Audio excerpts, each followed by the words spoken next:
안녕하세요. 오늘은 요즘 자기계발 분야에서 가장 많이 회자되고 있는 책 벤저민 하디의 퓨처 셀프를 소개해드리겠습니다. 혹시 이런 생각 해보신 적 있으신가요? 10년 후 나는 어떤 모습일까? 내가 일어나서 마시는 첫 잔의 커피, 출근길, 일하는 방식, 혹은 내가 만나고 있는 사람들까지 그 모습은 지금과 얼마나 다를까요? 우리가 흔히 놓치는 사실이 하나 있습니다. 바로 오늘 우리가 내리는 아주 작은 결정 하나가 미래의 나를 완전히 바꿔놓을 수 있다는 점이죠. 퓨처 셀프는 그런 의미에서 자기계발서를 넘어서 삶을 설계하는 도구라고 해도 과언이 아닙니다. 이 책은 지금의 나와 미래의 나를 어떻게 연결해야 하는지, 그리고 그 연결을 통해 어떻게 삶의 방향을 바꿀 수 있는지를 과학적 근거와 구체적인 실천 전략을 통해 제시하고 있습니다. 저자인 벤저민 하디는 조직 심리학자로 인간 행동의 지속성과 변화에 대해 연구해왔습니다. 그는 이전 저서인 의지가 약해도 괜찮아에서 환경 설계가 인간의 행동을 바꾼다는 주장을 펼쳤고, 이번 퓨처 셀프에서는 정체성의 설계라는 훨씬 더 근본적인 질문으로 들어갑니다.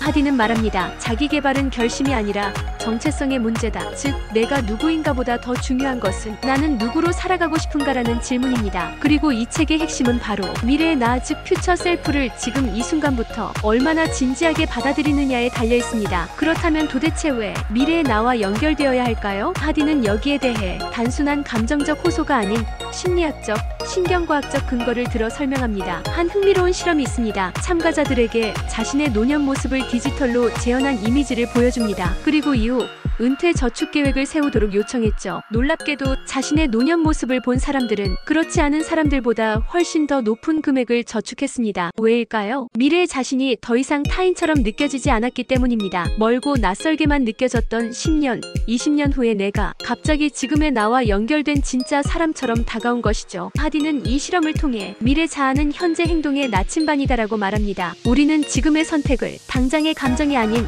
그 사람, 즉 미래의 나를 기준으로 내릴 수 있어야 한다는 겁니다. 그렇다면 그 미래 자아는 어떻게 만들 수 있을까요? 두 번째 키포인트는 이것입니다. 미래 자아는 스스로 설계해야 한다. 하디는 말합니다. 미래는 우연히 오는 것이 아니라 의식적으로 계획하고 선택해야 한다고요. 이때 가장 중요한 출발점은 자신에게 던지는 질문입니다. 나는 어떤 사람이 되고 싶은가? 나는 어떤 환경에서 일하고 싶은가? 내 삶의 기준은 무엇인가? 이런 질문에 대해 구체적인 언어로 답을 적어보고 매일 반복해서 떠올리는 것만으로도 그 비전은 점점 또렷해집니다. 실제로 이 책에서는 하버드대에서 진행된 미래자아 시각화 훈련 사례도 소개됩니다. 참가자들은 매일 5분씩 미래의 자신이 살고 있는 하루를 상상했고, 단 몇 주 만에 행동 습관, 의사결정 속도, 삶의 만족도가 눈에 띄게 달라졌다고 합니다. 그런데 많은 분들이 이런 말씀을 하시곤 하죠. 나는 과거의 상처 때문에 지금도 힘들어요. 예전에 실패한 경험이 발목을 잡아요. 하디는 이 부분에 대해 아주 인상적인 주장을 합니다. 기억보다 상상이 강력하다. 우리는 과거의 실패,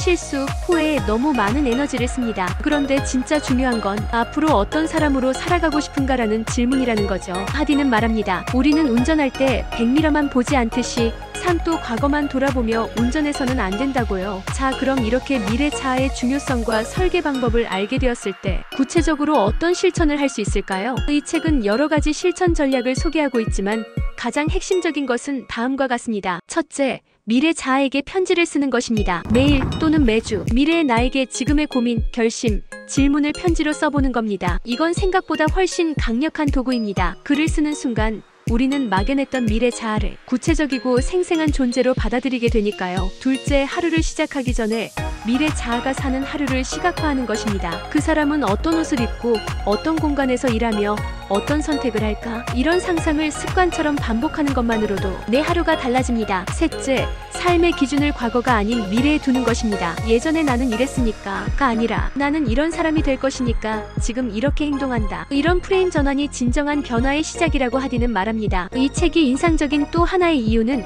그저 좋은 말을 하는데 그치지 않는다는 점입니다. 퓨처 셀프는 동기부여보다는 지속 가능한 행동 설계에 초점을 둡니다. 하디는 의지력이 아닌 정체성이라는 단어를 반복해서 강조합니다. 즉, 나는 원래 게으르다가 아니라 나는 미래 자아에게 어울리는 사람이다라는 정체성의 문장을 계속해서 반복할 때 행동이 자연스럽게 따라오게 된다는 것입니다. 책을 덮고 난 뒤 저는 이런 질문을 스스로에게 던져보게 되었습니다. 지금의 나는 미래 자아에게 어떤 선택을 해주고 있는가? 우리는 모두 언젠가는 자신이 상상한 미래의 나를 만나게 됩니다. 그 사람이 낯설지 않으려면 지금부터라도 매일 조금씩 그 사람답게 살아야 하지 않을까요? 퓨처 셀프는 단기 목표에 지쳐있는 우리에게 더 멀리 더 크게 삶을 설계하라고 이야기합니다. 지금 이대로 괜찮은가? 이 질문을 자주 하셨던 분들께 이 책을 꼭 추천드리고 싶습니다. 미래의 나를 믿고 그 사람을 위해 오늘을 설계해보세요. 지금까지 퓨처 셀프 북리뷰였습니다. 들어주셔서 감사합니다. 구독, 좋아요는 사랑입니다.